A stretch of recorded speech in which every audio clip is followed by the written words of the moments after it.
এই গাছটাকে একটা শেপে আনতে আমার ১ বছর ৭ মাস ওয়েট করতে হয়েছে। মানে আমি ১ বছর ৭ মাস আগে এই গাছটাকে লাগিয়েছিলাম, ছোট্ট একটা ডালা।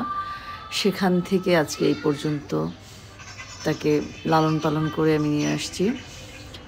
মোট কথা হচ্ছে যে ধুলার কারণে গাছগুলো বেশি অসুন্দর থাকে আর বড় হতে চায় না। প্রত্যেকদিন ধোয়া কি সম্ভব? প্রত্যেকদিন না হোক, এটা ১ মাস মিনিমাম ১ মাস বা ১৫ দিন পর ধুতে হয়। সেটাও তো সম্ভব হয় না। বিদেশে ধুলা নাই বালু নাই, গাছ তরতর করে বড় হয়ে যায়। কিন্তু আমাদের দেশে খুব কষ্ট ইনডোর প্ল্যান্টগুলো, বিশেষ করে ইনডোর প্ল্যান্টগুলোকে বাঁচিয়ে রাখা। পরিষ্কার করে বারান্দায় আনার পর কি সুন্দর আলোর সাথে চকচক করছে পাতাগুলো। বলো মা। জি বলো। জি বলো বলো বলো। জি প্রথমে ছোট একটা ডেকোরেশন টবের মধ্যে রেখে এটা সাজাতে চেয়েছিলাম, দেখলাম ভালো লাগে না, পরে বড়টাতে দিলাম। আমার কাছে বড়টাতেই বেশি ভালো লাগছে।